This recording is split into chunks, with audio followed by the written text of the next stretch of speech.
Miss Virginia Mayo, starring in Neil Patterson's exciting story, China Run.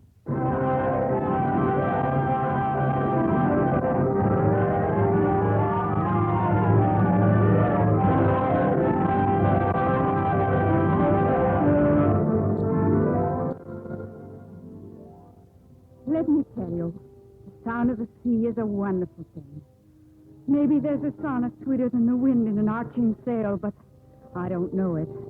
There may be a symphony grander than wild waves lashing, but I've never heard it. There is no lovelier sound than a bellboy in the bay when the sailor comes home from the sea. This is what I've heard, and I think it's so. But I know this, too. The blue rolling sea is a fickle sea. She's ready one time to grant your most cherished dreams, and waiting the next with death hiding just below the running waves. Come in. Good evening, Father. Good evening, Father. Come in, come in. You too, Jane. Although I didn't expect you. I wanted to see my son. And I'm only a daughter. But it's nice to know I'm accepted, even if I am a woman. Woman. A mere child, and yet she calls herself... That's enough, James. I want to talk to you. I know, Father. You know. It's always been the same ever since I was 20. You come home for a month, I do believe, only to talk me into shipping out to sea with you. But James... And the night before you sail, you try again. Just like tonight. Then it's no use. No, Father. I don't know why you persist. Because I'm a seaman, I guess. A master of a ship, a good ship. I want my son to succeed. You're so sentimental, Father. But someone must stay ashore to tend the ship's business. You prefer a Dublin counting house to a sailing ship? A sailing ship is like a jail, with a chance of getting drowned. And a sailor? Well, a sailor's a beast of burden. Then there's nothing I can say. Good night, Father. I'll see you tomorrow before you sail.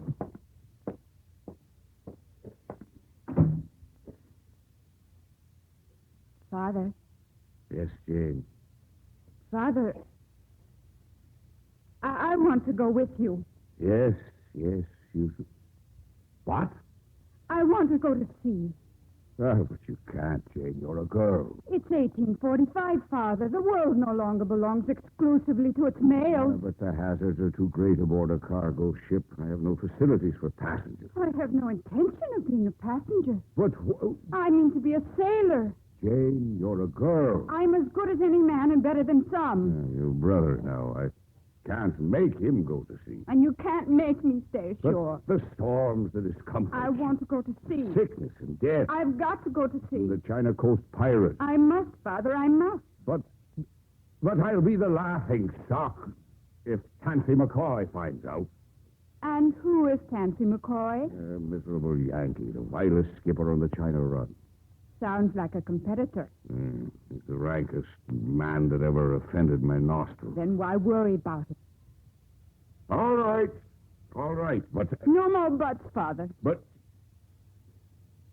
what will my crew say?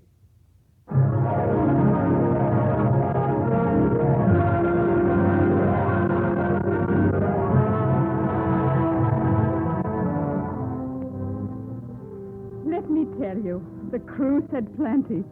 The crew of a windjammer's always wet and always numb from lack of sleep. For the wind and the weather wait for no man, and the sails are constantly changed. The work on a windjammer is endless, but the men find time to talk and talk and talk. An evil omen it is, a woman aboard. It wouldn't happen on a Yankee ship. Fancy a Yank like Tansy McCoy suffering a lady aboard. More like a witch she is, standing on the lee side of the poop. Aye, bosun, but a handsome witch. Aye, and always with a question. Oh, she'd better ask questions. She doesn't know a head from a halyard. Ah, no, she will. Her tongue's sharp, and it's shaped like a question mark. She should be ashore and married. Well, the kind of man she needs can't be found ashore. She needs a man like Tansy McCoy now. He'd answer her questions.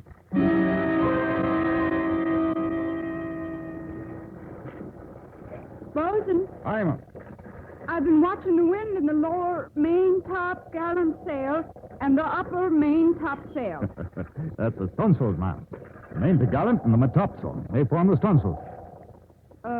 Yes. Well, anyway, they're always shredded at the lip.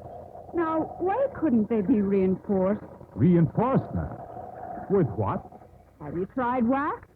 You wax the yarn, it might not cut the sail. Ah, but who has the wax? We have tallow dipped in the lamp. You might try that. Tallow. Yes, ma'am, I think I might.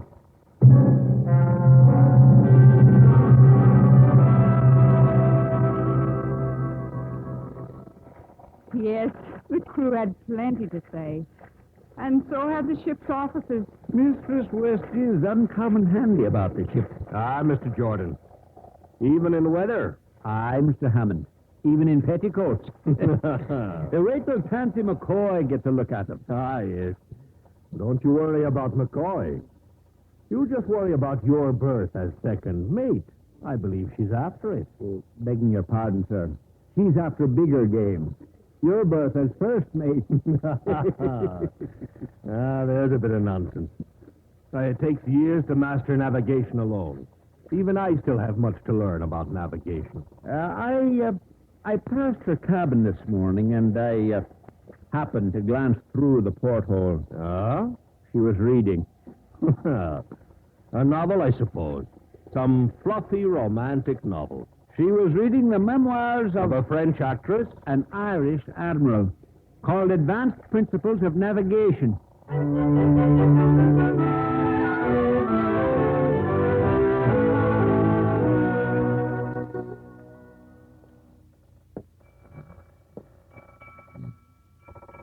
Evening, Captain. Mistress West. Good evening. Gentlemen, please be seated. Thank you, sir. Ah, and what do we have for supper tonight? Same as we had for dinner. Cold harness beef and black bread. This is preposterous. Why, George Simpson's the best cook ever to sail with me. He was, sir. You talk like he's dead.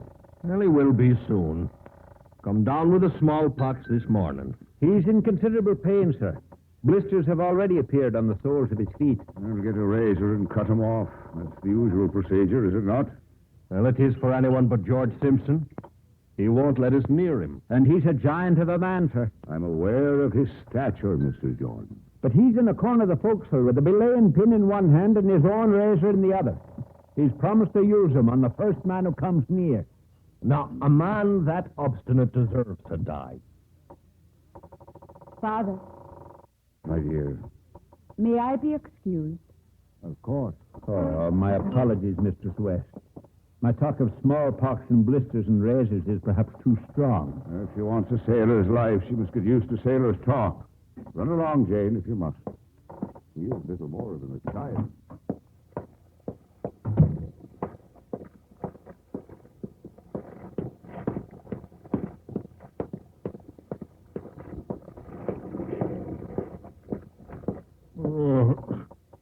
Simpson. Simpson. What do you have there? A bolt of canvas. I'm going to measure you for a shroud. Oh, no. Oh, There. Now all we need is a sinker. Mistress West, I don't want to die. Oh, but you're going to, Simpson. Then we'll drop you over the side and the fishes will eat you. Oh, no, mistress. You cut off the soles of my feet. You do it. Give me your razor, Simpson. Thank you.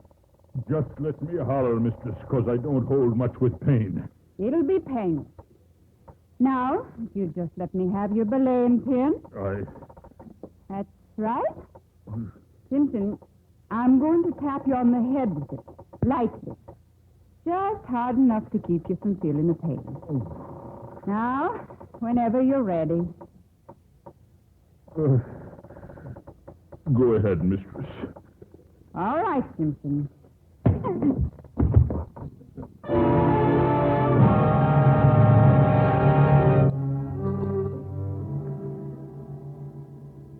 Let me tell you, that day was long remembered. And the men, gathered round the scuttlebutt, talked of it with wonder. Ah, she's Yar, that girl. And a demon with a belaying pin. Is that right, Simpson? A flying fish sailor she is, and I'm that proud of the lump on my head. It's like a bloody decoration. It is that, but she done the decorating. Oh, guts she's got. And salt water in her veins. And so they talked. All of them. That is, save Mr. Hammond. And he was soon to learn. What's the reading, Mr. Hammond? Right on, sir. It'll make Borneo by morning. Yes, sir. And if I may say so, sir, you fixed the longitude correct to a hair's breadth. And in a gale with one star poking out of a cloud bank for not more than 3 seconds. You have, sir, a genius for precise navigation. I'm sorry to disabuse you, Mr. Hammond. The calculations were made by my daughter. Good evening, sir, and enjoy your shore leave in Borneo.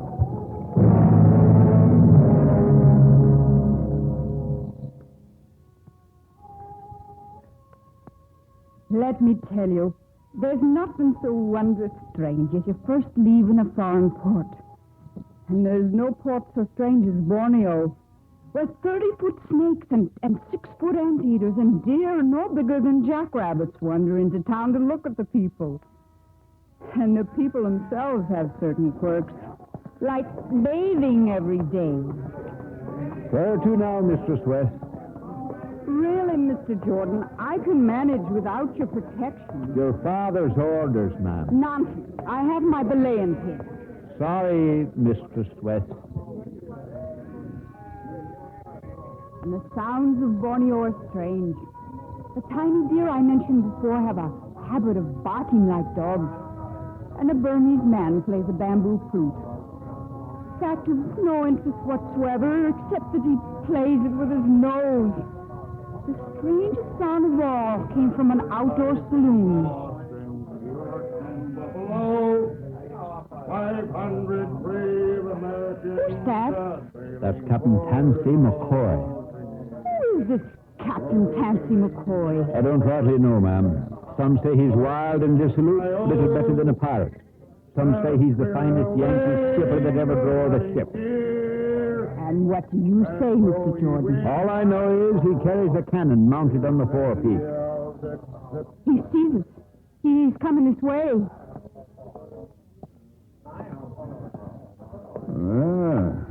And who, sir, are you staring at? The lady, sir, the lady. Trim ship she is, and she looks to be running free. That's enough, sir. One more insult and I'll be forced. You're forcing me first.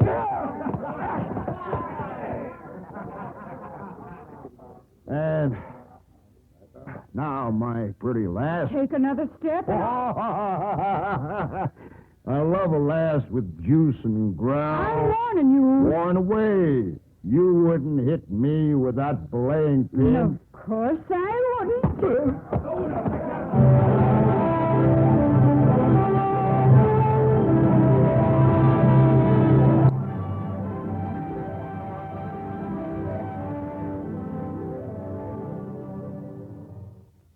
And that's what happened, Father. What about Mr. Jordan? I left him with some missionaries. His jaw was broken. And McCoy? I left him on the ground. I think I might have killed him. Good riddance. What'll I do for a second mate? Father, I'd like Mr. Jordan's berth as second officer. I don't know. You do know. I wonder. You know I can handle it. Of course you can. I wonder if you didn't plan it all just to get Jordan's berth.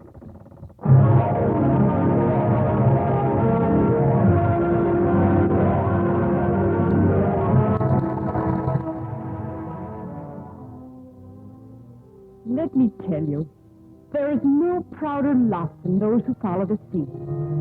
And the proudest time of all is the time of your first command, especially with the challenge of a race. Helmsman, half point, starboard. Aye, aye, sir. I mean, ma'am, I'm begging your pardon. Oh, that's all right, Helmsman. You get used to it. Mistress West, that ship up the Starn Quarter is still coming up fast. Let the helm drop off another point. Aye, aye, sir.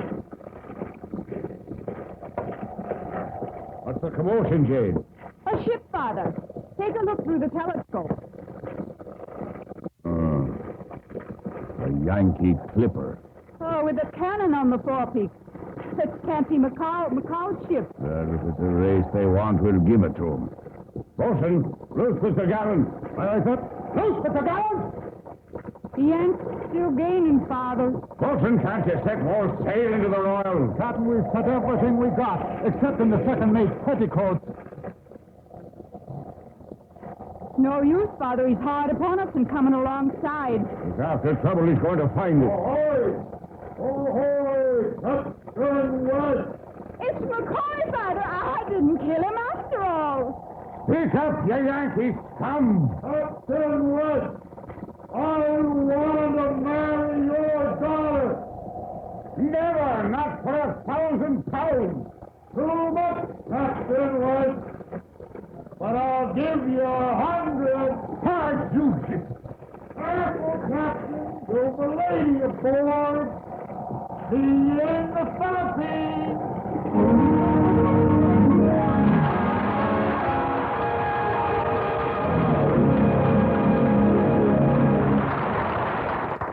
In just a moment, we will continue with Act Two of the Hollywood Radio Theater. Make a friend, and you make an ally.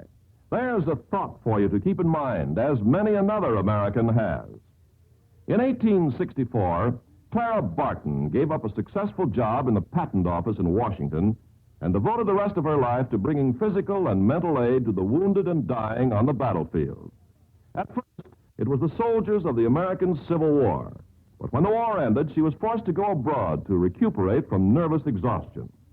While she was in Switzerland, Napoleon declared war on Prussia. Clara Barton was urged to return to her own country, but she refused.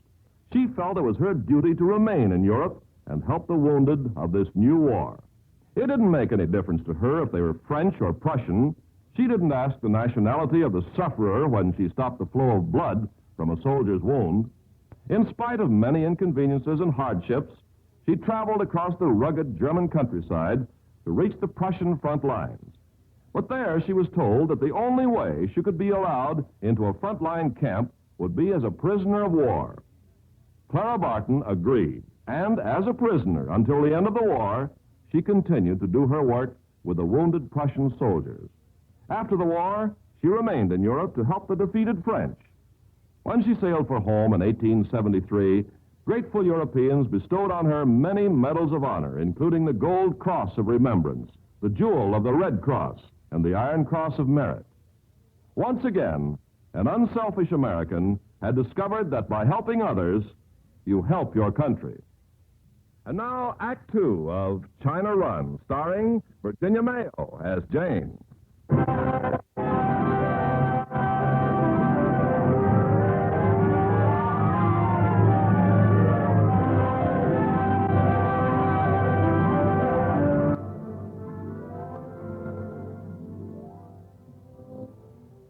Let me tell you about the Philippines. More than 7,000 islands sprawling like spilled pepper into the China Sea. Sort of an interesting place where a lot of people prefer roast dog or fried locust to any delicacy you could name. A place where nobody looks at an orchid, possibly because more than 900 varieties grow wild. In Manila, they make the world's best spittoons and go to a university called Santa Tomas, which was founded in 1585, half century before Harvard. Yes, Manila's an interesting sort of place, full of surprises. First came not an hour after we birthed. Top of the morning, Mrs. Westmount. And a glorious day to you both. It may continue to be so, but I've got my doubts. There's a visitor on the poop wishing a word with your father. My father's ashore, as you very well know. Aye, and the visitor, therefore, is wishing a word with you. Very well, I'll see him. It's only one thing, Ma'am. It's Captain Tansy McCoy. The audacity, dear man, to set foot on this deck. Inform Captain McCoy that I have nothing to discuss with him, either now or any future occasion. And kindly to serve me by taking his dissolute and worthless self off my ship. Here he comes now, ma'am. Maybe you'd better tell him. Olson, set that water bucket by me. Aye, ma'am. Thank you. You may go now.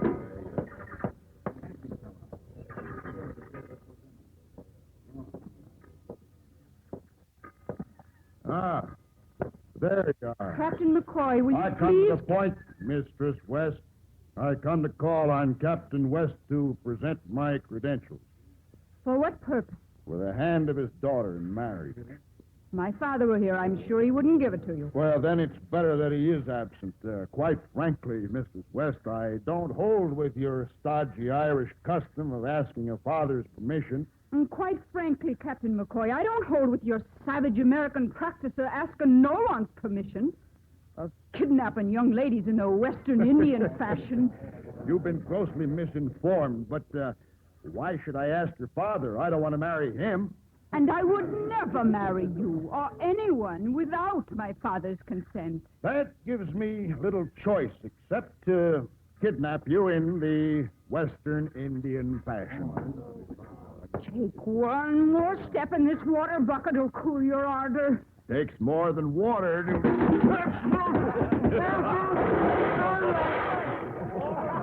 Look at our matey. She washed him right off the ship. And into the sea, cleansing him of his sins. Of which there are no doubt plenty.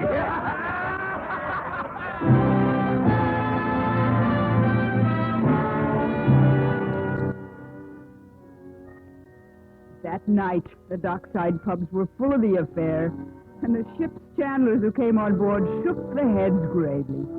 The next morning, a meeting was convened, and the folks...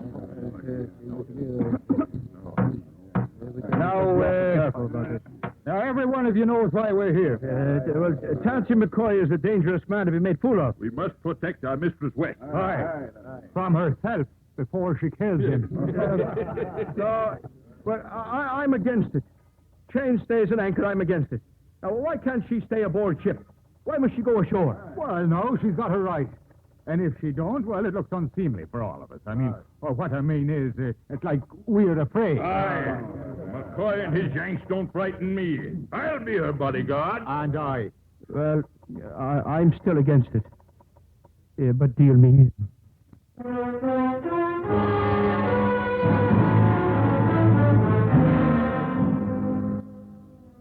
It was an extraordinary procession. The bosun, armed with a revolver.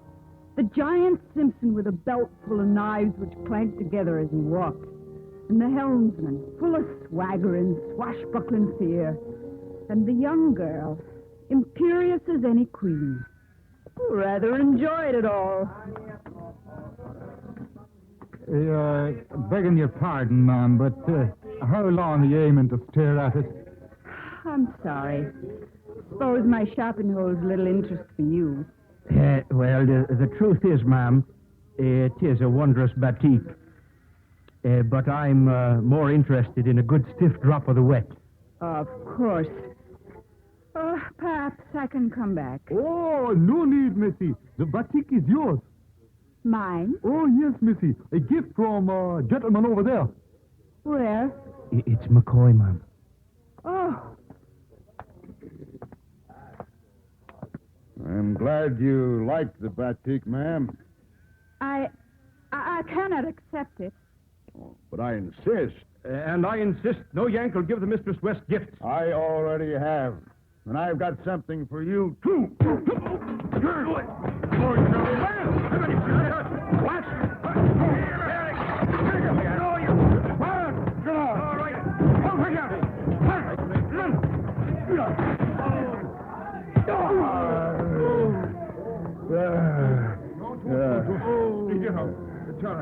And now, Mistress West, Stay away from me. your zoo wants taming, ma'am. And so do you.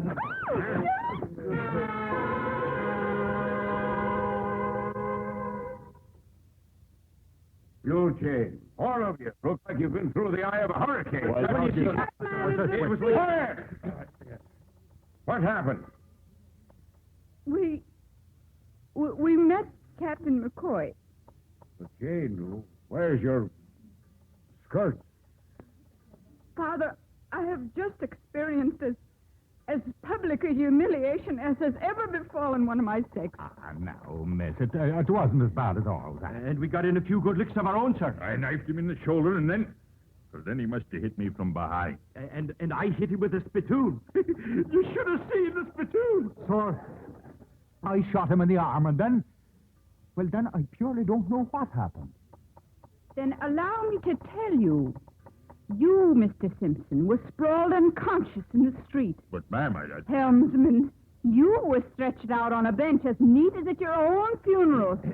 And you, Bosun, were tossed over a table and were propped stiff-backed and glassy-eyed against the wall. Now, miss. And then he came after me.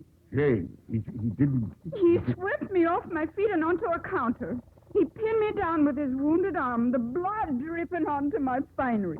He seized my skirt, ripping it away, threw the silk around his arm and knotted it with his teeth. And then I fled back to the ship in only my 3 petticoats, closely followed by my bodyguard. Now, look, Mistress Get White. parole, you three. Aye. Now, Jane, you know, Americans are a strange race, particularly at love or war. They seem to confuse the two.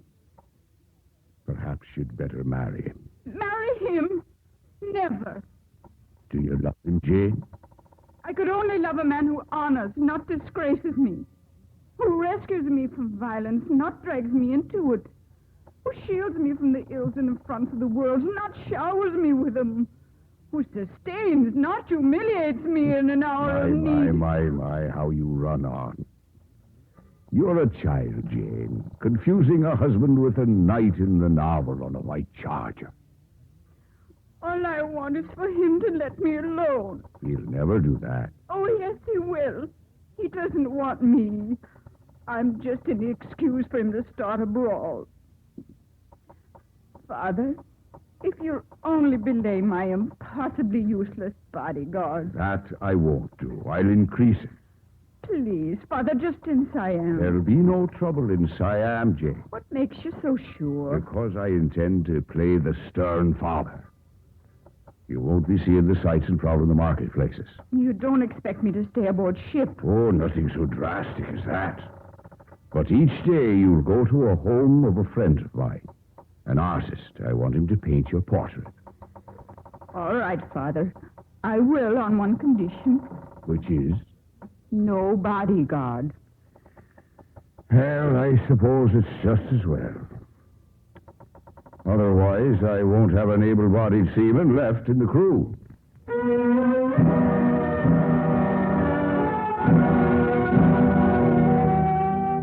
Now, Bangkok in Siam is a town of nitric salesmen, an illustrious artist who aren't quite as peculiar as a certain species of Siamese perch which climb trees. In Siam, the umbrella and not the crown is a symbol of royalty. And it's impossible for a foreigner to learn the language. Not that it's so difficult. You see, the people are so polite, no one presumes to correct your mistakes. There were 6 gloriously peaceful days in Bangkok. 6 quiet days of sitting like a waterlogged sponge for a portrait. Not a sign of Captain Tansy McCoy. Then, on the 7th day...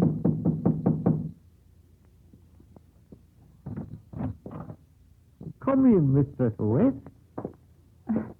Is my portrait ready? Indeed, Mr. West. And I have a visitor. That is, you have a visitor. I know no one in Bangkok. How quickly you forget an old friend. Captain McCoy. None other, ma'am. I'm much taken by your picture here. Turn around. I'll do no such thing. Oh, man, you should always blush. It's so becoming. Now turn around. Thank you, ma'am. Yeah, yes, sir. You're something pretty special for the China Sea. You know, you knocked the spots off of any of the last batch of dancing girls the Frenchmen brought in. How dare you? Why is it, Mistress West, you can't accept my compliments any more than you'll accept my gifts? What right have you to give them? What right have you to refuse them? You rate yourself too high. You rate me too easy. Just remember this. There are growlers enough in this sea. Now, I'll waste no more of my time. But first we'll see if temper will thaw you. Men think. Miss West! Mistress West! I will not until you... Captain McCoy, if you glance on the street, you'll find we're being watched. Watched by not less than 20 seamen from my ship. Perhaps you'd like to fight them all. I think I'll have the opportunity. They're coming this way.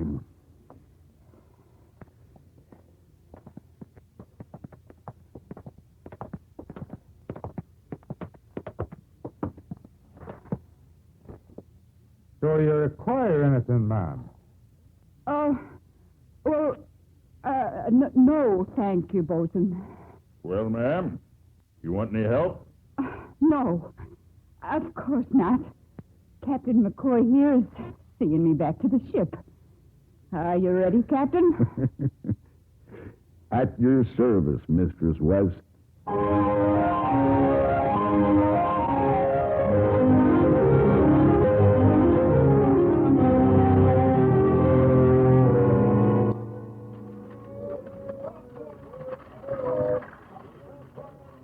Wait here, Captain McCoy. I'll go fetch my father. Mistress West, you think I'll have trouble with him? Not half the trouble you had with me. That was enough. He's always been dead set against me. Don't worry. I'll be back.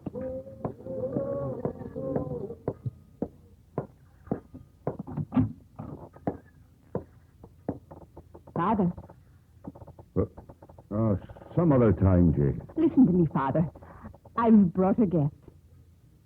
Captain McCoy. Oh, splendid. It's bound to happen. Now, if you let me get on with my work. What's the matter, Father? It's a naughty little problem in nitrates. Can I help, Father? I doubt it, Jane. But perhaps Tansy McCoy can. Now might be your chance to find out if McCoy's that knight in shining armor you were searching for. What do you mean? Where is Captain McCoy? Show him to the wardroom, by all means.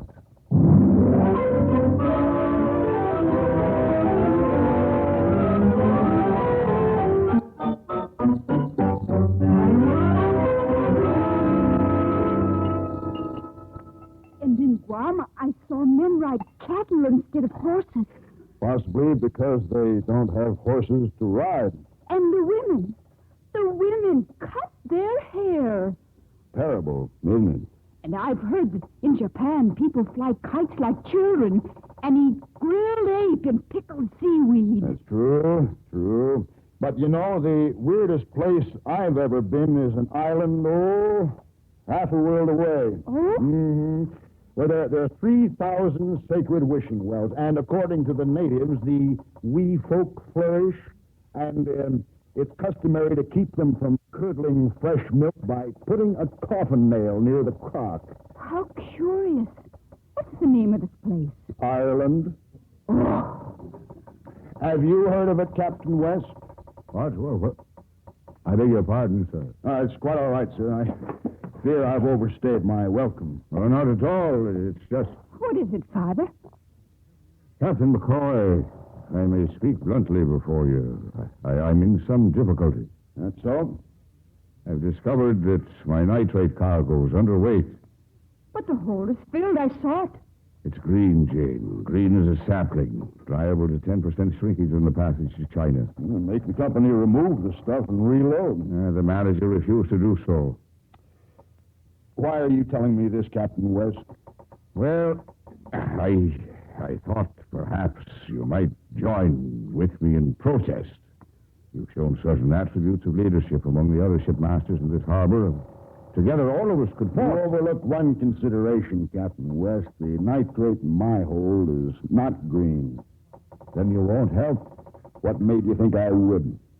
Well, with things what they are between Jane and... Sir, are you offering me your daughter's hand for a mess of stinking nitrate? Captain McCoy, my father meant no such thing. Will you please leave our ship? Gladly. And, Mistress West, why don't you put a coffin nail in the nitrate? Perhaps it would keep it from curdling.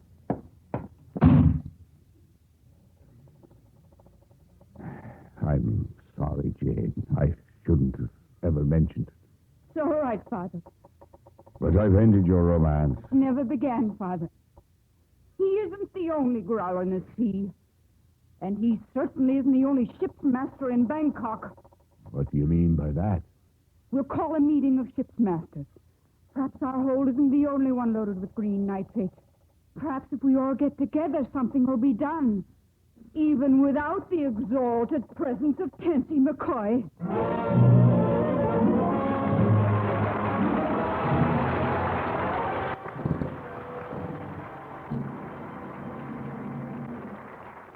Act 3 of the Hollywood Radio Theater will continue in just a few moments.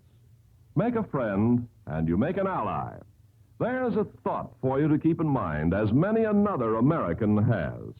When Mark Twain first traveled abroad, he hit upon an idea which was to bring a note of seriousness to his writing. He decided to tour Europe and write a series of articles which might erase the existing prejudices that Americans had for foreigners and vice versa. He wrote about the questionable behavior of some American tourists abroad and about the European stubborn refusal to recognize the fact that such Americans were not an honest picture of their countrymen. Well, gradually, people all over the world became interested enough in his writings to buy his books. Through them, they learned to understand and respect each other.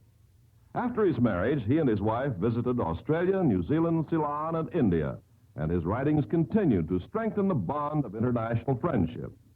Here, in his own words, is an example of his understanding of people.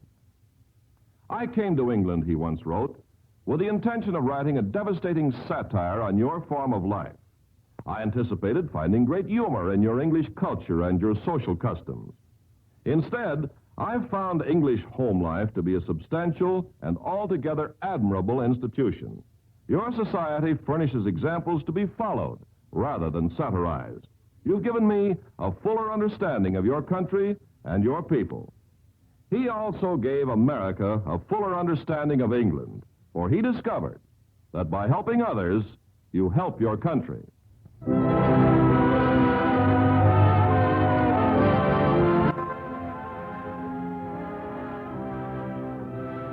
pause now for station identification.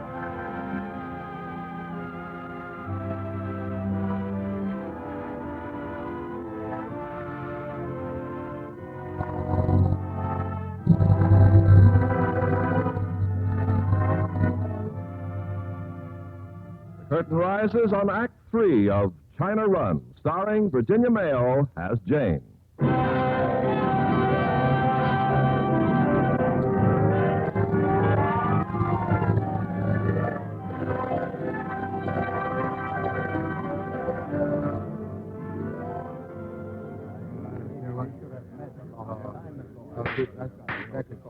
Gentlemen, the count shows that a little more than half the ships in this harbor have been loaded with bad odor nitrate. A show of hands has indicated that all of us, regardless of whether we've been personally victimized or not, mean to stand together. A delegation comprising Captains West, Woodward, Clausen, and Werner will present a bill of particulars to the company in the morning. One more point, gentlemen, before we adjourn. Of all the ships in port, only Captain Tansy McCoy's is not represented here tonight.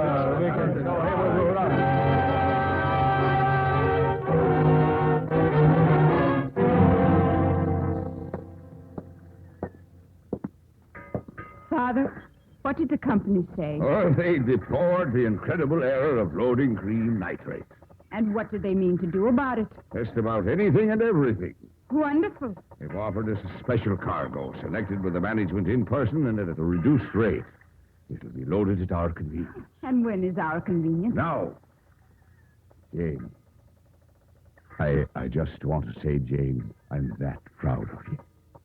Thank you, Father. If only... Father, don't start that again. You so much as mention me in the same breath with Tansy McCoy, All right, Jane. At this time, I'll supervise the loading myself.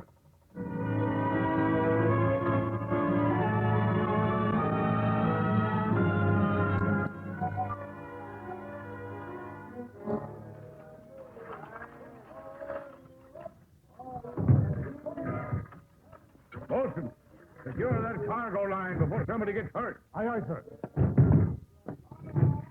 Well, not like that. Let me show you.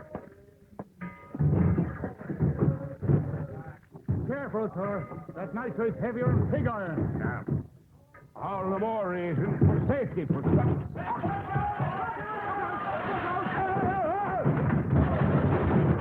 Captain West!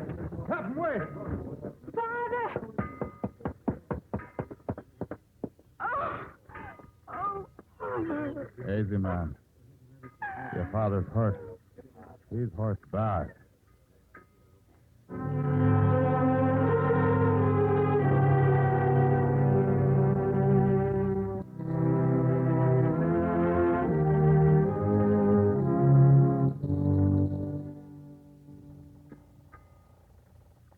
Oh, Mistress West, Yes, Mr. Hammond. the last of the new cargo has been stowed, Mistress West. And I checked the manifest myself. Very good, sir. Have you hired a third officer? I did. An Englishman. He'd been on the beach 2 years and happy to catch a berth home. You've been a great help, Mr. Hammond. Thank you. I'd like to do more, Mistress West. Much more. Mr. Hammond, since my father's death, there's no longer a reason for your calling me Mistress West. I've been wanting to call you Jane for a long while. You're jumping to conclusions. Please address me as Captain West. Captain? I'm taking command of the ship. Oh, but... Well, I have master's papers and seniority, and I'm the first officer. And you shall continue to be so long as you carry out your duties. Now set the watch, Mr. Hammond. We're sailing for Fu-Chow. Aye, aye, Captain West.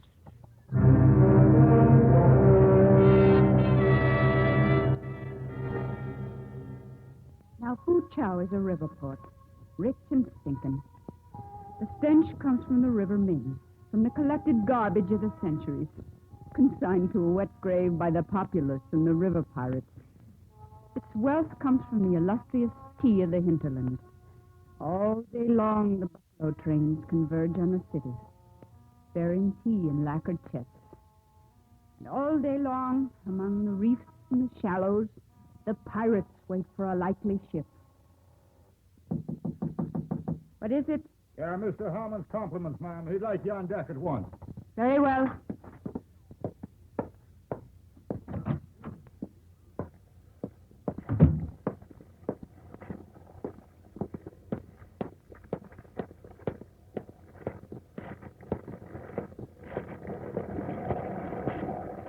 What now, Mr. Hammond? That ship off stern. It's Tansy McCoy's. History repeating itself. But this time, Mr. Hammond, the result will be different. I mean to crew up in Fu-Chow before him. Captain West, this ship cannot outsail a Baltimore clipper. We won't outsail him, Mr. Hammond. We'll outsmart him. We'll bear toward shore as we round the cape. It's half the distance. Yes, but the pirates. They'll take the cargo and they'll hold you for ransom. Are you afraid, Mr. Hammond? Now listen to me. I served once with a captain whose wife they took. And they finally returned her. Finger by finger. I'll worry about my fingers if you'll proceed with my command. Aye, aye, Captain West.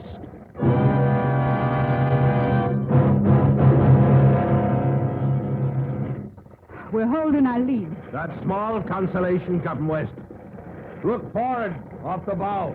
Those junks, 24 of them, each manned by 20 men. They're pirates, Captain West, and they're heading for us.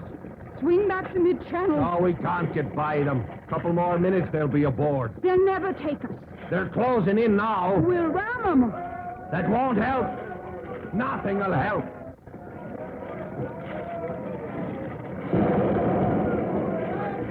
It's McCoy. He's opened fire on them.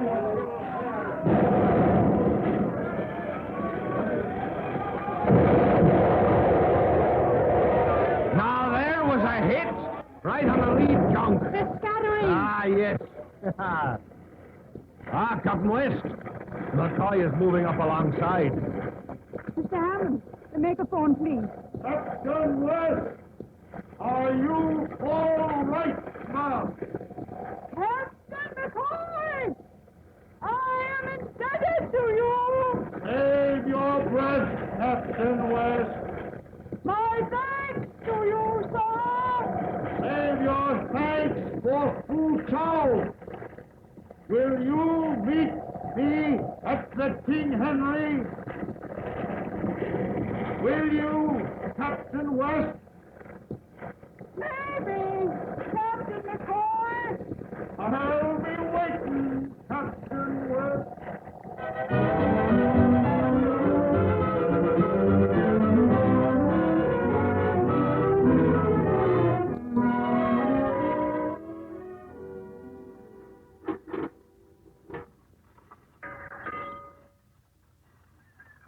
How is the cargo moving, Mr. Hammond?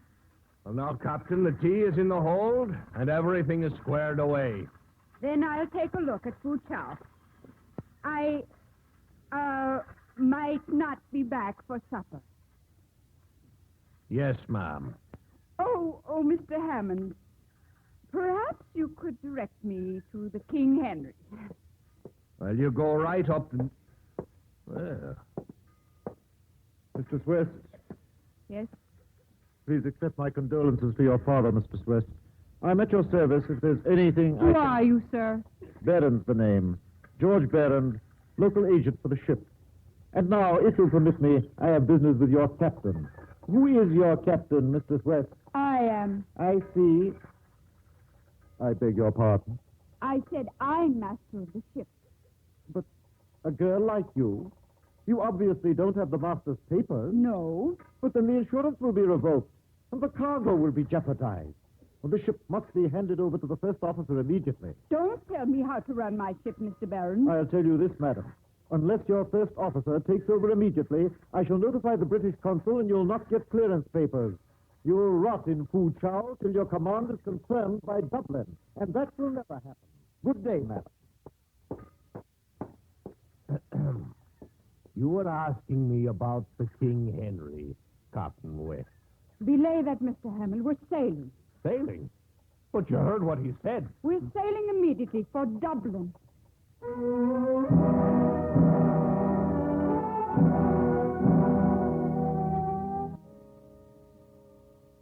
Let me tell you, it's a sorry thing they're in your ship to harbor for the last time. Never again to go down to the sea in a British ship. But it's impossible. Preposterous. James, it wasn't impossible. I brought the ship home. Without papers, without clearance? What a risk. I could get master's papers with your consent. Perhaps. But there are other considerations. You risked your reputation and our good name to dally with some Yankee skipper. I did not. You were to meet him in Fu Chao. So Hammond's been talking. And you risked the cargo with pirates by racing the Yank up the Ming. No, I'm afraid the Admiralty would consider you an unfit person to represent the Crown on a trade ship. And besides, you're a girl, Jane. I'm a woman. But a woman can't hold a position of authority over men. It's against nature.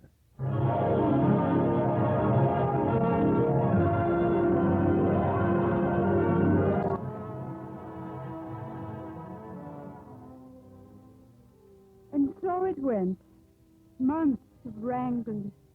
Months of sitting by the window in silence, watching the gulls and the ships in from the Irish Sea. Plenty of time to remember the things that could never be forgotten. There was Jordan, the second mate.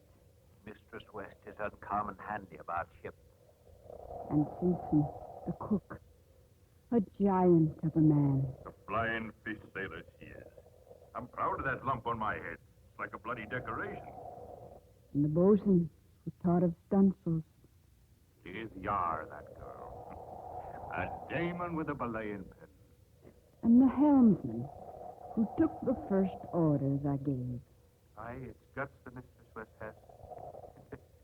And salt water in her veins. And Tansy McCoy, a wild and dissolute man. Trim ship she is. She looks to be running free.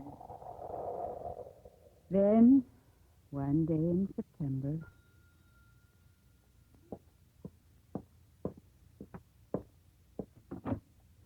Yes? My compliments, Captain West. Captain McCoy. I waited for you in Fuchao. You never came. I know. Then I learned the reason, Captain West, and so I came to you, 5,000 miles by the log. Isn't it wonderful? There's just one thing, Captain West. There's only one master of my ship. That's me. Yes, Captain McCoy. But I'd be proud to make you mistress of it. Oh, Captain McCoy. I could use a good first mate who's handy with a belaying pin. Captain West, will you marry me? Oh, Tansy. Jane, my darling.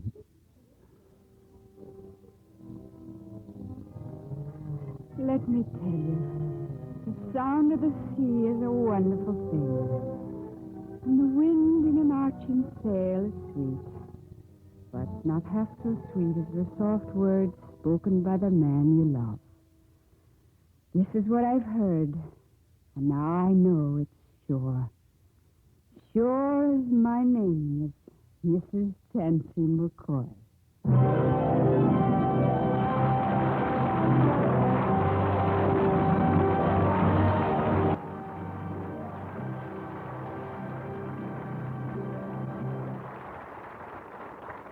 In a moment, our star, Miss Virginia Mayo, will return.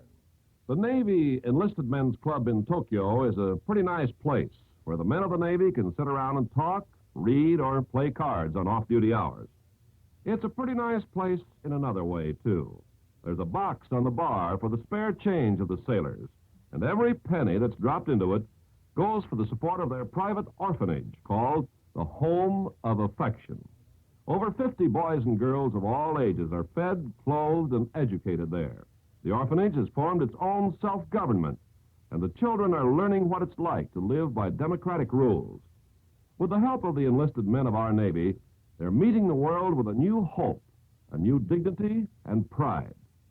Such acts by you and your friends today are shaping our world of tomorrow.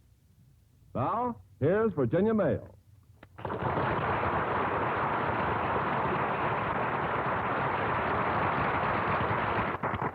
Well, it's good to be back on land again.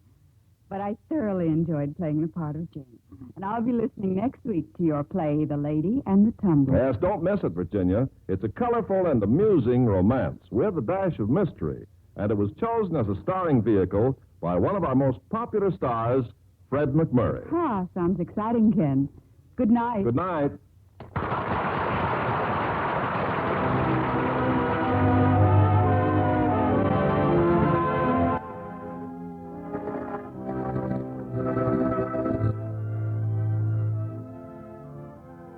The Hollywood Radio Theater is produced by Mr. Irving Cummings. Our orchestra is under the direction of Rudy Schrager. This is Ken Carpenter inviting you to join us next week at this same time for another presentation of the Hollywood Radio Theater.